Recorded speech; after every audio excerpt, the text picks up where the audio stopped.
dengan Engkau. Bapak kiranya berkati setiap kami yang ada di sini, berkati setiap orang-orang yang sudah datang ke sini bersama kami, berkati setiap pelayan, bahkan berkati juga Bang Oto yang akan membawa firman pada hari ini Tuhan. Engkau yang urapi hamba-Mu, dan kiranya Tuhan maksud hati-Mu apa yang Kau sampaikan kepada kami pada hari ini boleh tersampaikan melalui firman kami. Ya Bapa, untuk orang-orang yang belum dapat berhadir bersama-sama kami di sini, kiranya Tuhan yang menyentuh hati mereka sehingga mereka juga boleh datang dan bergabung memuji memuliakan nama Tuhan. Terima kasih ya Bapa. Kami serahkan ibadah kami ini dari awal hingga akhir hanya kepada-Mu, dan dalam nama-Mu Yesus Kristus kami telah berdoa dan mengucap syukur. Haleluya. Amin.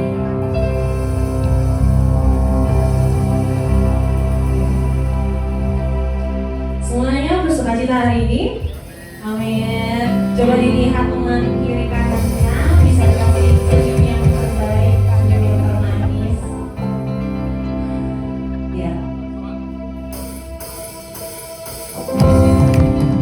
Kita balik berdiri, kita mau memuji Tuhan, dan ini kita pertama kita akan bilang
perjalanan iman kita tidak dapat digambarkan seperti sebuah garis yang linear ya. Ada masa-masa iman kita jatuh, kemudian bangkit lagi, kita jatuh lagi, kita bangkit lagi. Itu banyak mungkin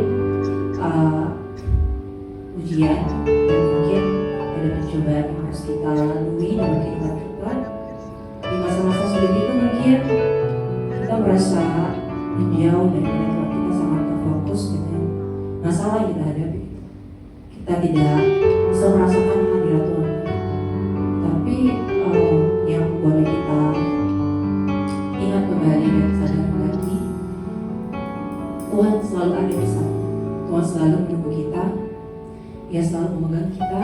Dia selalu berjalan bersama dengan kita saat kita melalui kesulitan.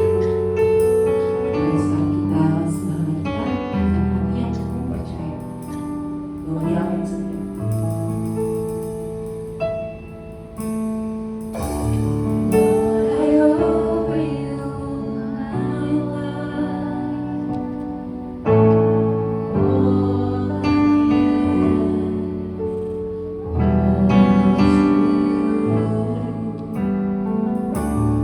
Lord, I'm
kasih untuk rekan-rekan yang sudah melayani kita.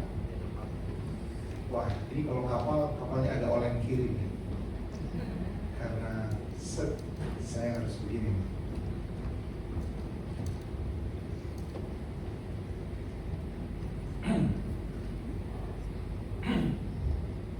Hari ini saya akan berbicara tentang apakah Tuhan mengasihi kita. Apakah Tuhan mengasihi saya? Sama-sama kita tahu 1 Yohanes 4 ayat 16, 1 Yohanes 4 ayat 8, Allah itu adalah identitas Tuhan. Allah itu adalah, jangan berbicara dalam bahasa hati, jangan bahasa kalbu. Allah itu adalah kasih. 1 Yohanes 4 ayat 8, Allah itu adalah kasih. God is love. Kita sudah mengenal kasih dan percaya akan kasih Allah, kata firman Tuhan. 1 Yohanes 4 ayat 16. Karena Allah itu adalah kasih. Nggak ada yang lain dari Tuhan selain kasih, Bapak Ibu. Dia tidak pernah merancangkan yang buruk buat kamu dan buat saya, karena produknya Tuhan itu cuma kasih. Oke? Dan kasih Tuhan itu tanpa syarat dan tanpa batas. Oke, kita akan belajar hari ini. Kita akan lihat sebentar. Mari sama-sama. Oh iya, perkenalkan dulu, nama saya Otto Daniel. Saya orang Batak, itu sebabnya saya tembak langsung tanpa perkenalan. Mungkin ada sebagian rekan-rekan yang sudah berkenalan dengan kita sudah kenalan, karena saya waktu itu kita bersama-sama 2 hari 1 malam di retret. Saya seorang pastor di Gate Resorts, dan saya juga bekerja sebagai interior designer di perusahaan yang saya punya sendiri. Wah, tangan ya? Kan saya udah bertanya di pastornya loh. Oke,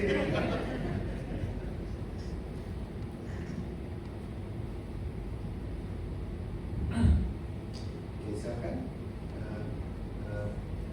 Slide yang kedua. Sebelum saya mulai, Bapak Ibu, Anda tidak diciptakan, kita tidak diciptakan untuk hanya sukses di smartphone. Firman Tuhan katakan, biarlah terangmu bercahaya di hadapan semua orang. Amin. So ini satu dari yang penting. Biar terangmu bercahaya di hadapan semua orang. It means dimanapun kita, kata firman Tuhan, kita harus menjadi one of the best. Sepakat nggak dengan saya? Sekalipun kamu menjadi tukang sapu, kamu harus menjadi tukang sapu yang terbaik. Amin. Oke. Supaya terangmu dilihat orang dan mempermuliakan siapa? Bapa di surga. Jadi tujuan terakhirnya apa, Bapak Ibu? Nama Tuhan dipermuliakan. Jadi tujuan terakhirnya adalah membawa orang sebanyak mungkin datang ke mana? Kepada Kristus. Sepakat dengan saya? Tapi mana lebih gampang? Orang percaya kepada orang yang berhasil atau orang yang percaya kepada orang yang gagal? Kepada orang yang berhasil. That's why hidup kita harus berhasil, supaya terang dilihat oleh semua orang dan mempermuliakan siapa? Bapa di surga. Amin. Oke. Satu kali Simon Petrus, saya lagi mencari TV yang mulai nggak ada. Berarti saya harus begini. Satu kali Simon Petrus datang kepada Tuhan Yesus, lalu bertanya, berapa kali kami harus mengampuni orang?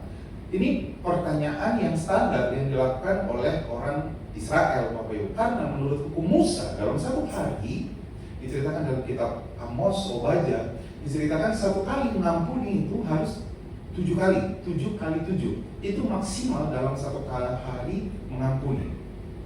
Karena hukum Taurat itu bisa ditafsirkan. Hukum Taurat itu, saya kasih contoh. Kalau orang mau bercerai, boleh nggak bercerai? Boleh katanya. Kalau apa? Nah, menurut Rabbi Samuel bilang begini, bacanya memang begitu, Samuel, bukan soal bahasa Inggris, memang membacanya begitu.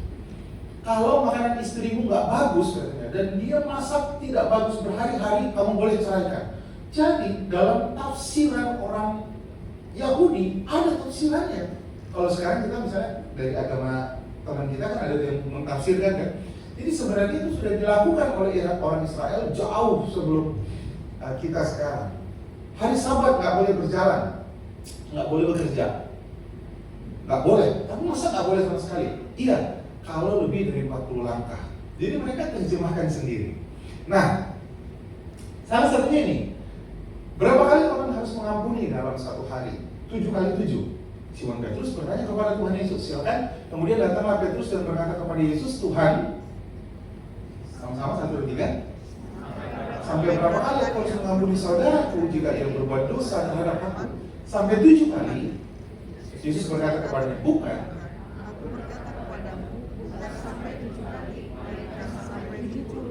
Melainkan 70 kali 7. Ini berbicara konteks dalam satu hari.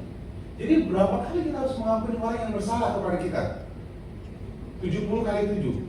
Dalam bahasa aslinya dikatakan tak terhingga. Karena apa kita harus mengampuni orang yang bersalah kepada kita tak terhingga? Karena firman Tuhan katakan, kasihilah orang lain seperti aku mengasihi kamu. Dalam ayat lain juga dikatakan, ampuni orang lain seperti aku.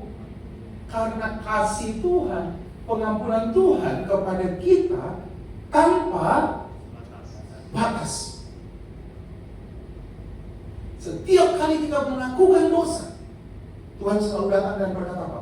Mari datang kepadaku yang letih lesu dan berbeban berat. I will give you rest, katanya. Aku akan memberikan kamu kelegaan.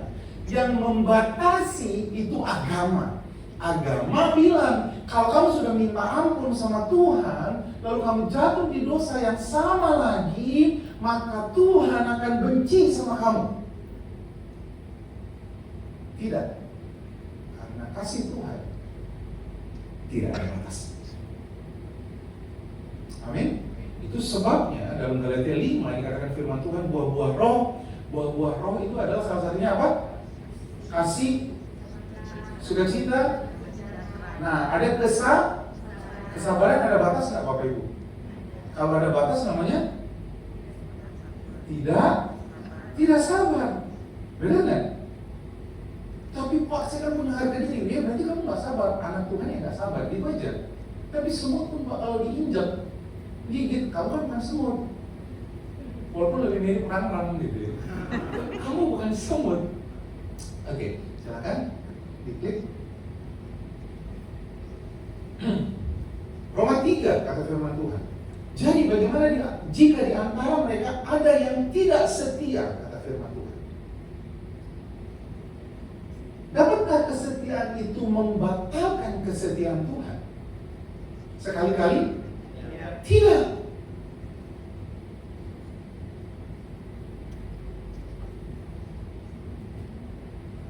Jadi kalau kita jatuh di dalam dosa dan keep doing the sins, lakukan lagi.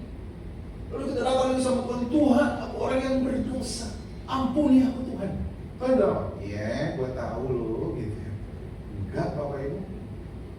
Karena Ibrani 10, kita bisa sambil buka Alkitab ya? Bisa? Ibrani 10 ayat 17.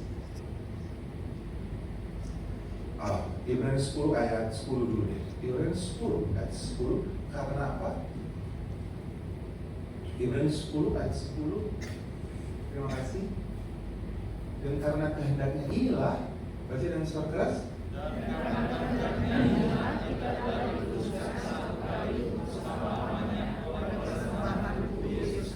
Oke, dalam perspektifnya Tuhan, kematian Kristus di kayu salib bagi setiap orang yang percaya, kematian Kristus di kayu salib itu telah atau akan? Come on, telah atau akan? Ini pelajaran yang akan cepat ya. Telah atau akan? Telah menguduskan kamu dan saya berapa kali? Sampai selama-lamanya. Tapi di retret ini kemarin saya ajarin ya. Yang sudah kudus itu apanya Bapak Ibu?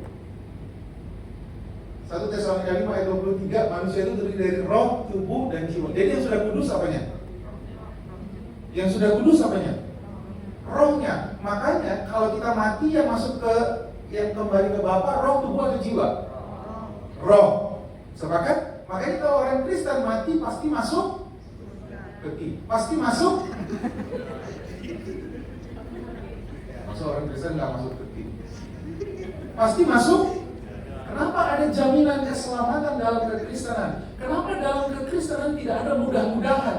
Karena kamu sudah dijamin. Ya kan, Yohanes 10 ayat 28, tidak ada yang dapat mengambil engkau dari aku, kata Tuhan. Sekali Tuhan berikan keselamatan, tidak ada yang dapat mengambil engkau dari aku, kata Tuhan. Tidak ada kuasa yang lebih besar. Bahkan kuasa dosa pun tidak lebih besar daripada kasih Tuhan. Lalu Ibrani 10 ayat 17, silakan.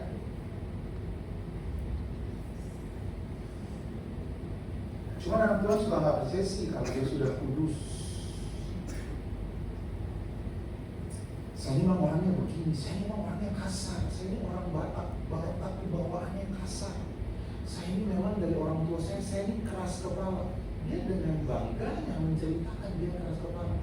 Firman Tuhan katakan kamu adalah ciptaan yang baru, yang lama sudah berlalu. Kamu ciptaan baru. Ketika kamu menjadi ciptaan yang baru, kamu segambar dan serupa dengan siapa? Dengan siapa? Yesus. Ibrani 10 ayat 17. Sama-sama dengan suara keras. 1, 2, 3, ya.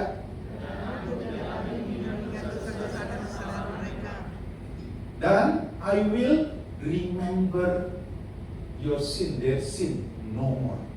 Kenapa saya, misalnya sama Pak Damai, kenapa saya marah sama Pak Damai? Kalau saya ketemu, saya agak, apa sih bahasa anak muda sekarang, apa, bombastic side eyes. Kenapa saya marah sama Pak Damai? Boleh bantu saya bombastic side eyes? Buat yang seusia saya nggak apa-apa, itu bahasa anak-anak muda. Burden ya.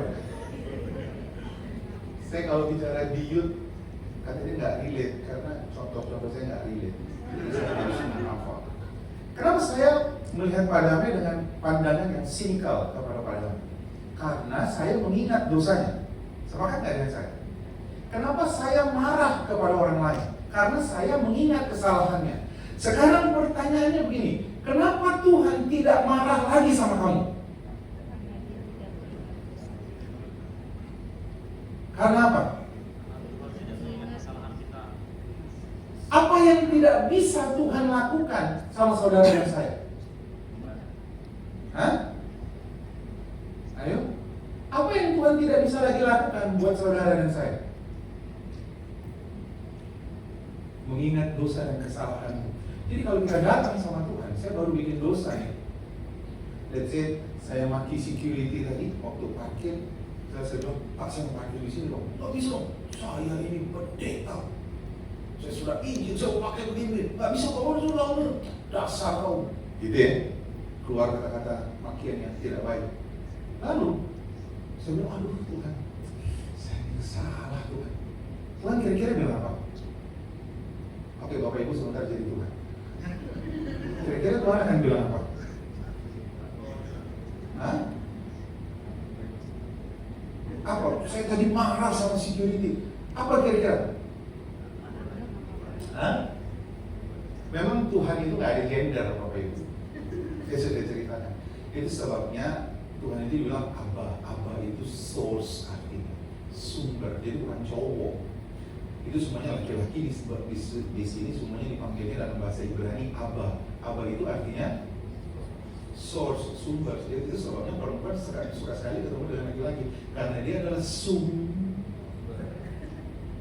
Benar nggak? Jangan ke mall, Pak.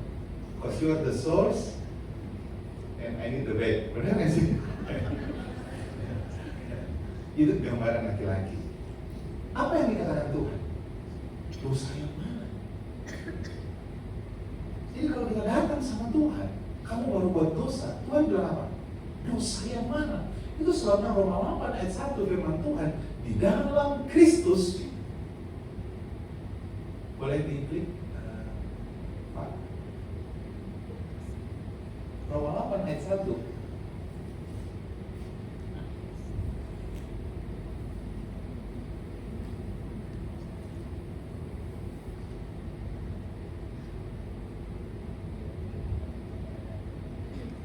Baca dengan suara keras. Saudara tidak lihat. Demikianlah sekarang tidak ada penghukuman bagi mereka yang ada di dalam Kristus Yesus. Tidak ada lagi penghukuman. Amin nggak sih? Confident dong? Confident nggak sih? Saya nggak bayar persetujuan begitu, kami tegur. Kenapa hilang handphone gua? Katanya di dalam Kristus nggak ada penghukuman.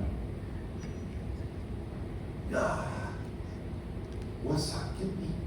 Kayaknya Tuhan menegur gua, udah lama gua nggak ke gereja. Katanya di dalam Kristus sudah tidak ada penghukuman. Di dalam Kristus sama sekali tidak ada penghukuman. Tapi memang saya sebagai hamba Tuhan paling gampang nyuruh orang bertobat dengan cara menakut-nakuti memang. Paling gampang. Gak mau kasih perhubungan. Ada binatang pelahap. Pasti ada nasi brand. Atau enggak juga? Saya tambahkan, langit menjadi tembaga nih. Ada yang orang Madura pasti senang. Dijualin yang lagi. Paling cepat membuat orang bertobat dengan cara menakut-nakuti. Benar nggak? Anak kita di rumah paling gampang kan? Makan, kalau nggak, mami panggil polisi, benar nggak? Mami panggil di security, makan. Mami panggil setan, ada setan, makan. Terakhir paling ditakutinya apa? Selain setan, di atas setan. Mama panggil papa. Jadi papa di atas security, di atas setan, ada papa dari segala setan. Paling gampang nyuruh dia makan. Tapi harusnya Galatia 5 ayat 6, iman itu harusnya digerakkan oleh kasih. Jadi yang diceritakan kasih, supaya apa? Orang itu bergerak memberi karena jatuh cinta, memberikan persepuluhan karena jatuh cinta, bukan karena diintimidasi. Tapi saya sedang tidak membahas tentang puluhan. Oke, kita lanjutkan lagi. Jadi Bapak Ibu, jangan berpikir kamu datang sama Tuhan, lalu Tuhan senang ya. Kalau kita datang sama Tuhan minta ampun, Tuhan ampunkan aku, lalu Tuhan tuh senang. Tuhan tuh kayaknya maniak gitu ya. Maniak karena Tuhan menampung air mata kita di kirbatnya, benar ya? Sampai tetes darah air mata terakhir, baru dia bilang, aku puas dengan air matamu. No, Tuhan bukan Tuhan yang seperti itu. Kamu bukan diampuni karena kamu datang memukul dan Tuhan ampunkan aku. Tidak. Kita kembali Roma 5 ayat 8. Nah, yang kedua, Allah itu mengasihi kamu tanpa syarat. Karena apa? Roma 5 ayat 8. Sama-sama kita baca dan maaf, di slide-nya ada. Terima kasih.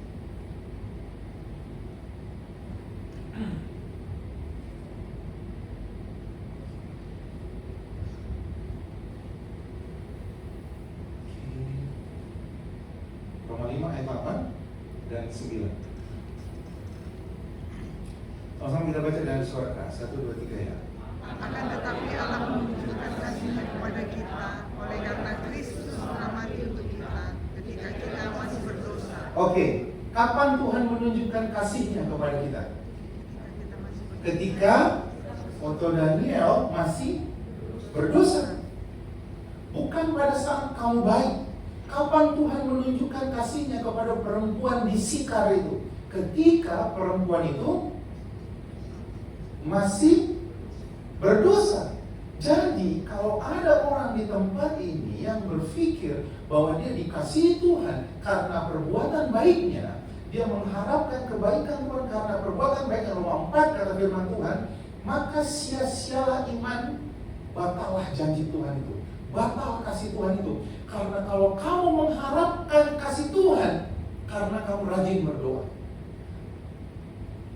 Ada seorang anak Tuhan mau pergi pelayanan, sudah berumur, lalu waktu dia berburu, dia minyak penggorengannya jatuh ke dia. Setengah badannya kena minyak. Lalu dia bilang begini, kenapa Tuhan? Aku mau pelayanan. Kenapa kau berikan ini kepadaku? Apa salahku? Pertama itu bukan Tuhan. Sepakat? Sepakat dulu? Sepakat? Roma 8 ayat 1. Di dalam Kristus sudah tidak ada lagi penghukuman, tetapi Allah turut bekerja untuk mendatangkan. Jadi Tuhan itu datang selalu membawa apa? Ayo, apa? Kebaikan. Untuk memulihkan, untuk menyembuhkan, untuk memberkati.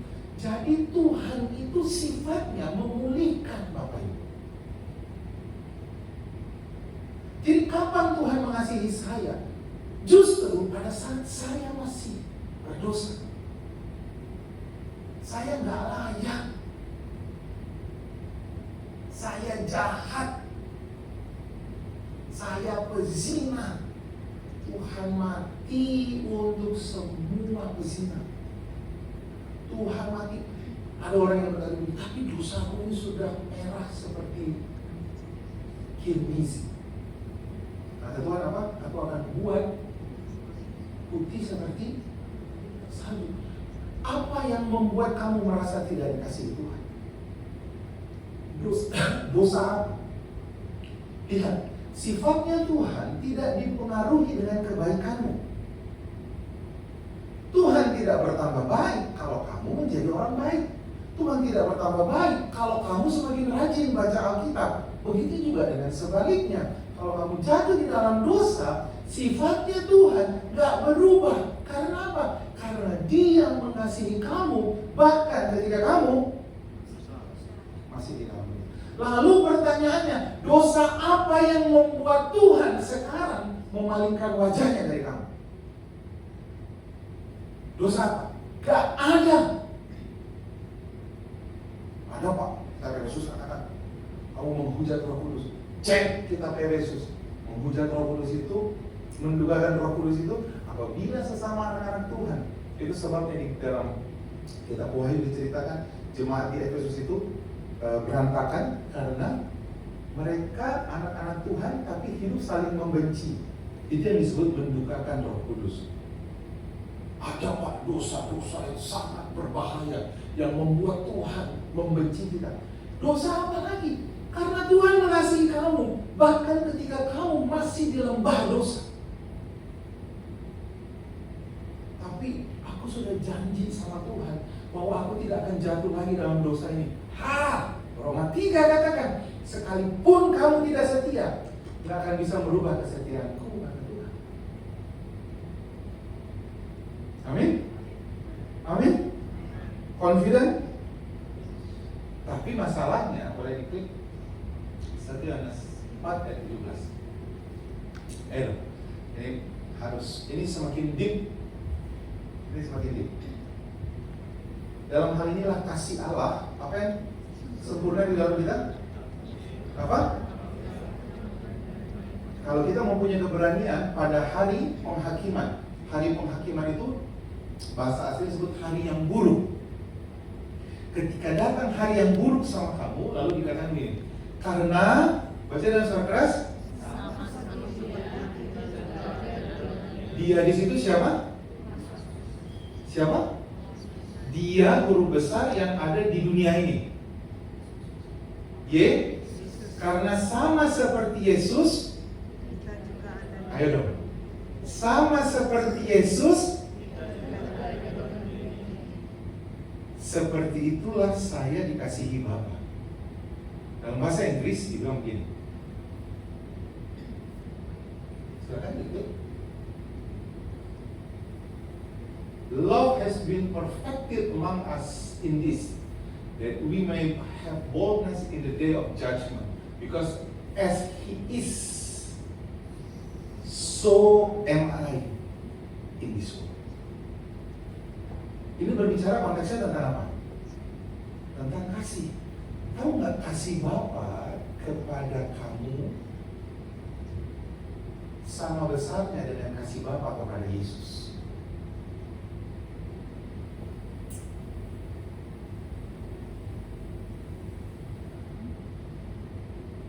begitu besar kasih Allah akan dunia ini. Dia memberikan anaknya yang tunggal. Kasih Bapa kepada Yesus sama besarnya dengan orang yang membakar gereja.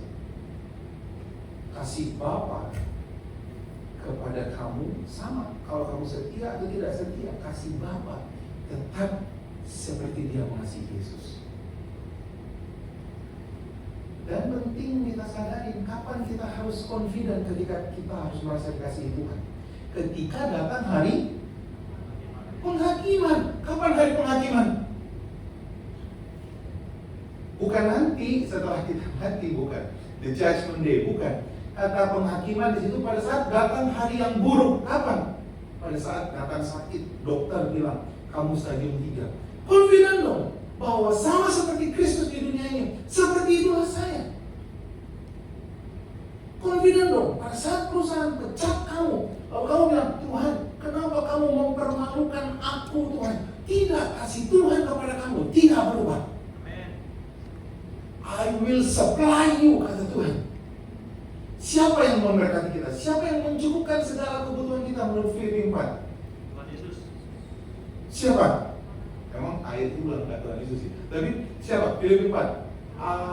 Allah pula yang akan mencukupkan. Lalu kenapa kita ketakutan? Ketika promosi tidak datang, ketika kita di PHK, lalu kita bilang sudah hancur semuanya. Hey, Tuhan pula yang akan memberkati engkau. Kita tetap confident.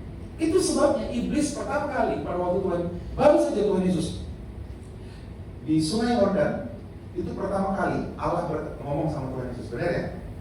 Dia berkata apa? Inilah anak yang kukasihi.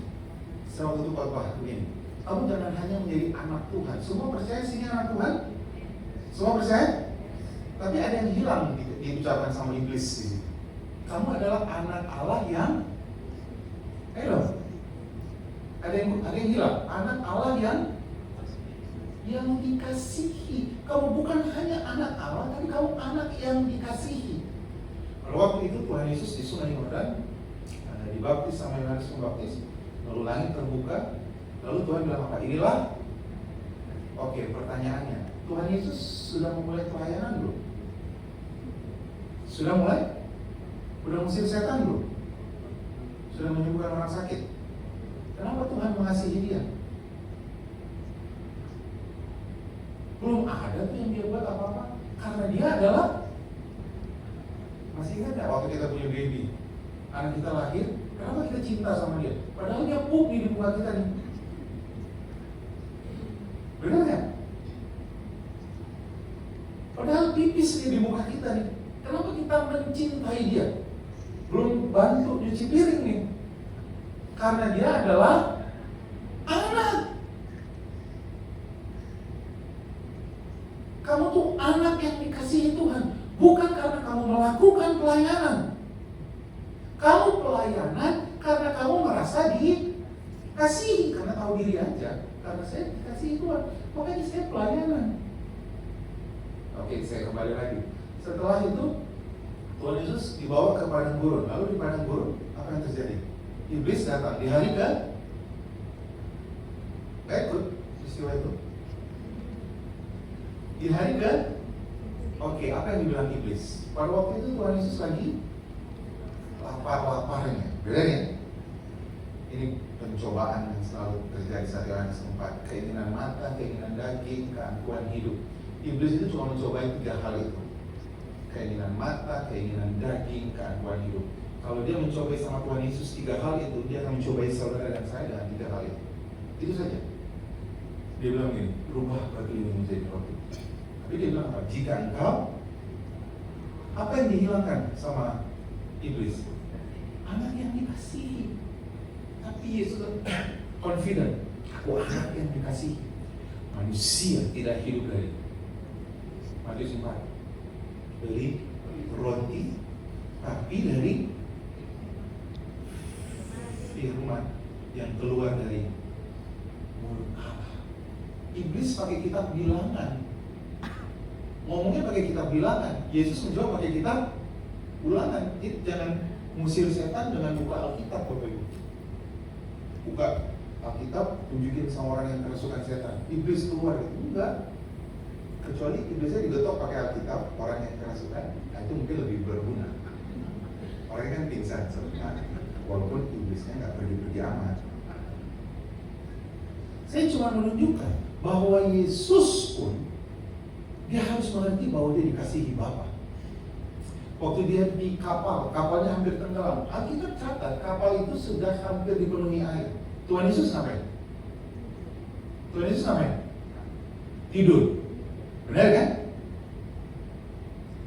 Kenapa Tuhan Yesus tidur?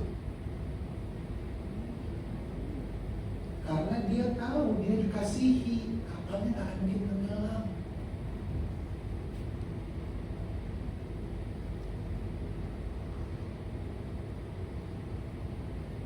Kapan kita perlu mengetahui Allah mengasihi kita? Ketika dokter bilang ada jantungmu, ada pembengkakan. Ketika rekeningmu berbicara dengan suara keras, tagihan. Kalau dihitung semuanya nggak bisa. Lalu kita ngapain? Iblis akan datang, bilang apa? Katanya kamu anak yang dikasih. Katanya kamu anak Allah. Mana bukti?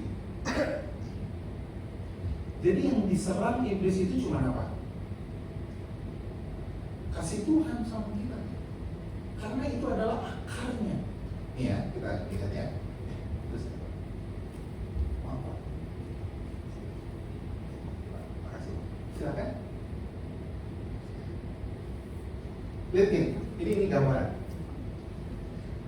Iblis tujuannya cuma satu, membuat kita merasa tidak dikasihi,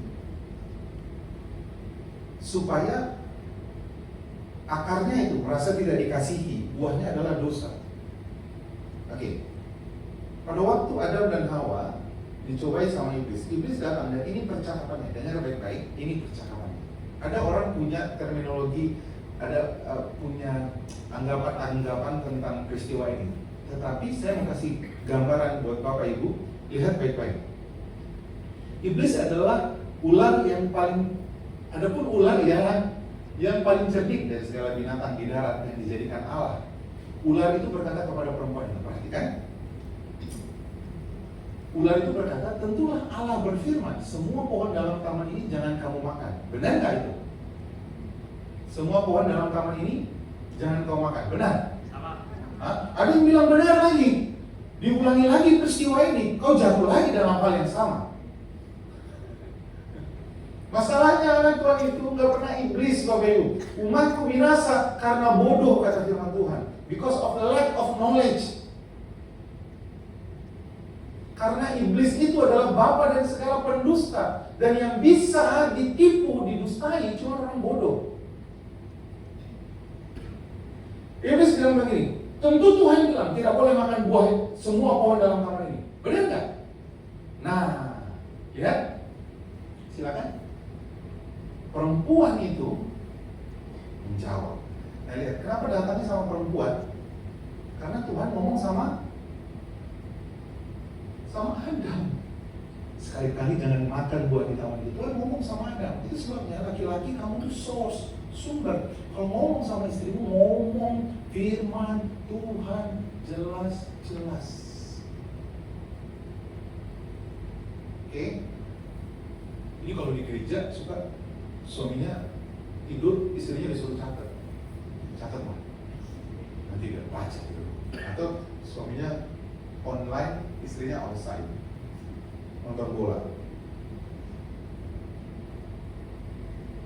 Perempuan itu berkata, buah pohon-pohon dalam taman itu boleh kami makan, tetapi apa?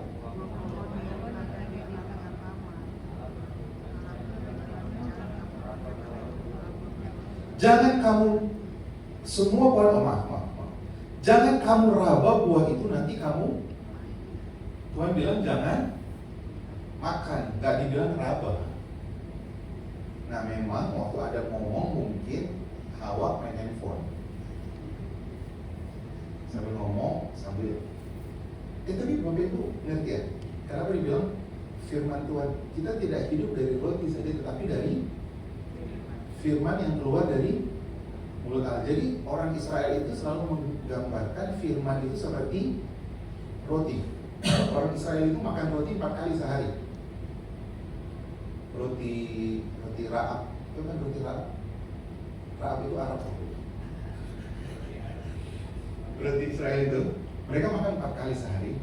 Memulainya dengan roti, mengakhirinya dengan roti. Kalau orang makan roti, ada yang sambil tiduran, ada yang sambil main handphone, enggak. Semuanya dalam posisi yang benar nggak? Makanya anak-anak Tuhan ya sambil dengerin, kita maksudnya online saja sambil makan Indomie. Itu sebabnya kamu nggak ngerti apa-apa firman Tuhan. Pakai dasteran lagi, suaminya pakai celana bola. Kamu harus makan firman Tuhan itu seperti dengerin firman Tuhan seperti kamu makan roti. Seserius itu. Boleh makan, tidak boleh apa? Tidak boleh makan. Enggak, Tuhan bilang enggak boleh makan, itu saja. Nah, masuk nih kata iblis. Lalu silakan continue.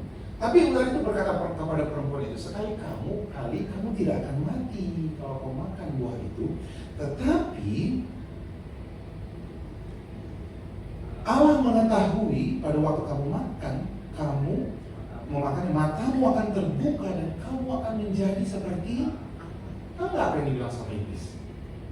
Bukan, kalau kau makan buah itu kau jadi seperti Allah.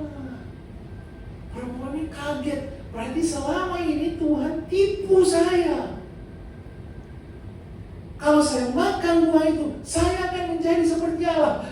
Dia nggak dengar aja. Pada waktu mereka diciptakan Tuhan berkata, baiklah kita menjadikan mereka segambar dan serupa dengan kita. Jadi Hawa itu sudah segambar dan serupa dengan Tuhan.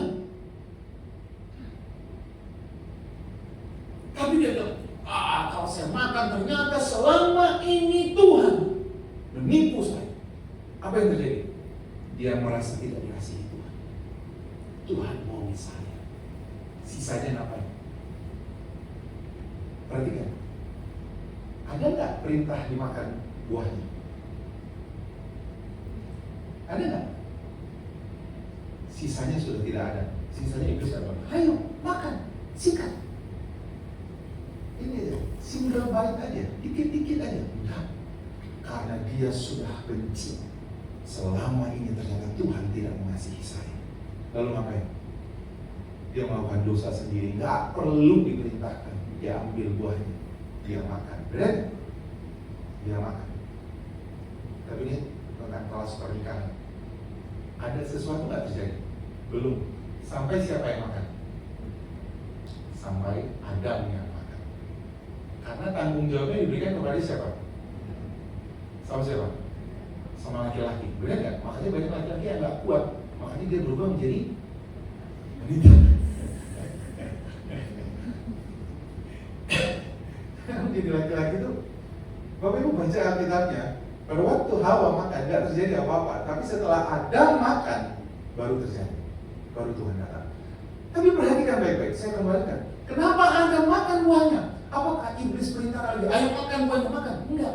Setelah Hawa merasa Tuhan tidak mengasihi saya, dia makan buahnya. Kalau kamu merasa kamu tidak dicintai Tuhan, itu sebabnya kamu berbohong dalam bisnis. Itu sebabnya kamu korup. Itu sebabnya kamu berbohong. Itu sebabnya kamu berzina. Nggak ada lagi laki-laki yang mau sama saya.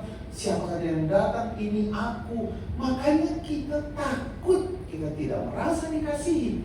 Kita memilih jatuh di dalam dosa. Jadi perhatikan, akarnya merasa tidak dikasihi, buahnya apa? Dosa. Tapi kalau akarnya diperbaiki, apa akarnya? Merasa dikasihi. Firman Tuhan katakan, silakan diklik. Dan Tuhan Allah membuat pakaian dari kulit binatang itu untuk manusia dan untuk istrinya, lalu mengenakannya kepada mereka. Masih ingat urutan ceritanya? Tuhan datang kepada Adam lalu berkata, Adam, yang dicari siapa? Adam. Adam, di manakah engkau? Adam bilang, aku malu karena aku telanjang dan sebagainya dan sebagainya. Lalu Tuhan memberikan apa? Urutannya hukuman, benar nggak? Karena apa? Karena sifat Tuhan Allah itu adalah adil. 1 Yohanes 1 ayat 9. Dia adil, yang salah harus dihukum. Kamu bersalah, iya. Terkutuklah ular, yang dikutuk itu 2, ular dan tanah. Ya kan? Ular dan tanah. Perempuan nggak dikutuk, Bapak Ibu. Perempuan. Laki-laki juga nggak dikutuk, dihukum. Tetapi setelah dihukum, apa yang dilakukan Tuhan?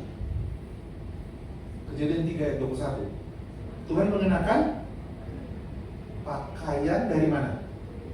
Tahu nggak nama pakaian itu disebutnya adalah pakaian kebenaran. Karena apa? Darah binatang dicurahkan. Karena firman Tuhan katakan, tanpa penumpahan darah tidak ada pengampunan.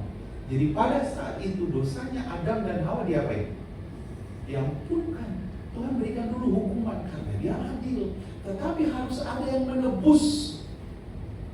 Dikorbankan binatang, diambil kulitnya, ditutupi nama pakaian itu adalah jubah kebenaran. Itu adalah pakaian lambang yang sama yang diberikan kepada si bungsu. Pada waktu si bungsu keluar dari rumah bapaknya, dia kembali, dia dikenakan jubah. Nama jubah itu adalah jubah kebenaran.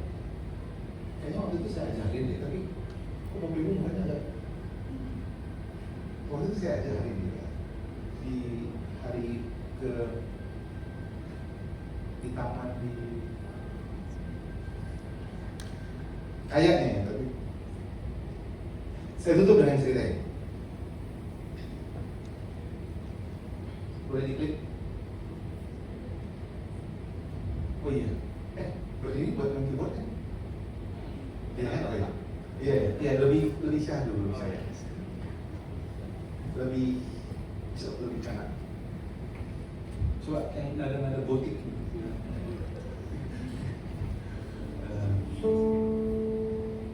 Dari 8 ayat 10. Pada waktu ada seorang perempuan yang tertangkap sedang melakukan zina. Perempuan yang tertangkap melakukan ada yang lucu nggak sih di sini? Dia juga tertangkap, lakinya di mana?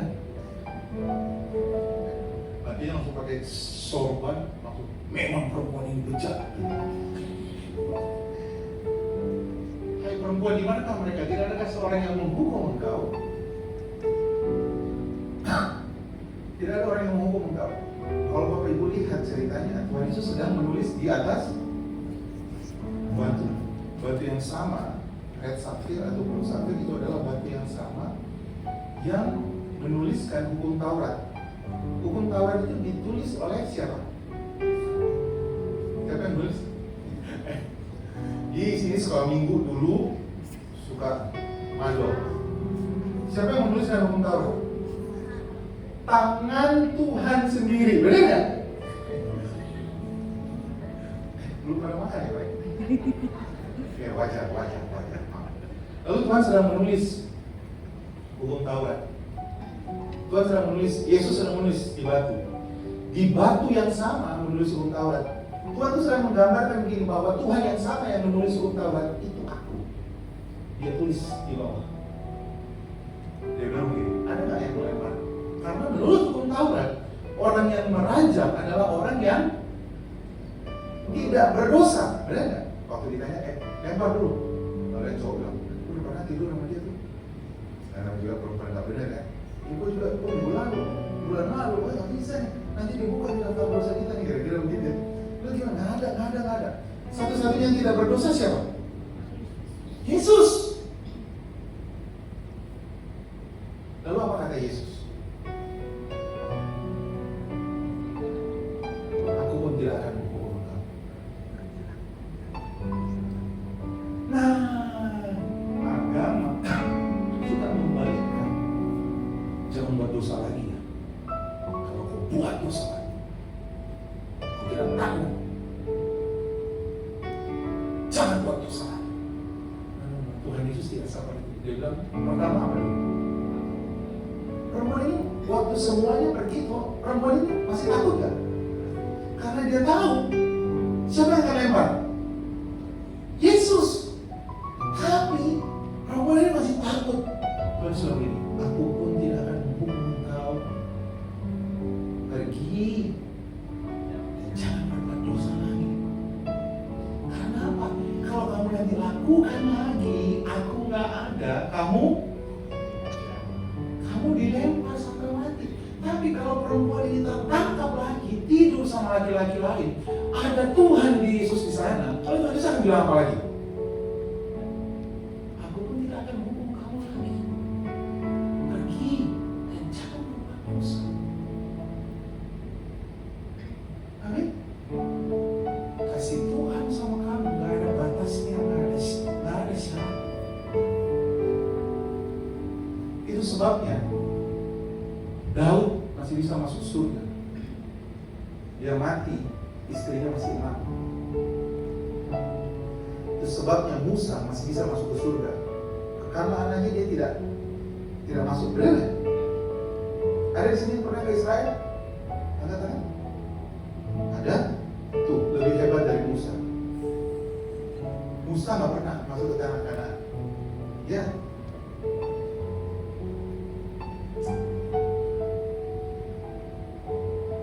Itu sebabnya, dan kita lihat Salomo 700 istri, 300 ribu. Di masa tuanya dia menyembah Asitoret, dia menyembah dewa-dewa Molok. Lalu dia bilang, sia-sia aku mengajar hikmat. Baca sendiri kitab pengkhotbah. Kitab pengkhotbah itu ditulis oleh orang yang kepahitan hari ini. Namanya Salomo. Sia-sia aku bicara semua ini. Orang baik, orang jahat diberkati juga kok. Dapat hukuman, dah sama aja. Apa bedanya anak Tuhan sama bukan anak Tuhan? Sama aja. Guess what? Di akhir hidupnya, Salomo, kita pengkhotbah terakhir, Salomo minta ampun, masuk surga tuh. Karena apa? Kasih Tuhan sama kamu. Bilang sama kanan kiri, nggak ada batas. Kalau ada sebelah kanan kiri, nggak ada batas, nggak ada syarat. Bilang sama kanan kiri, kamu dikasihi Tuhan. Kamu dikasihi Tuhan. Jadi nggak usah jadi Mr. Grumpy, nggak usah takut, nggak usah khawatir. My God will supply.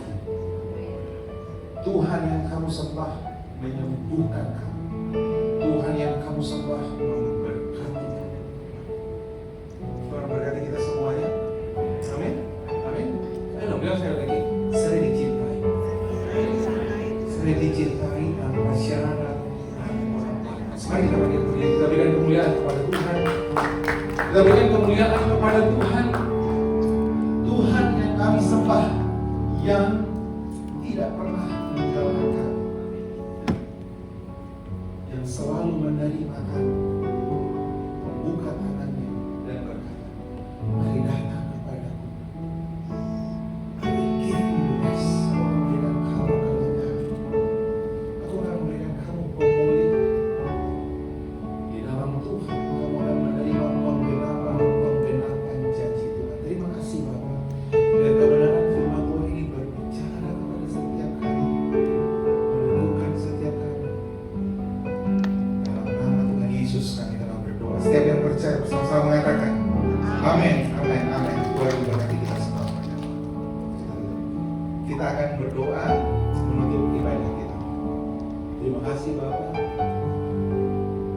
Kami percaya Roh Kudus memampukan kami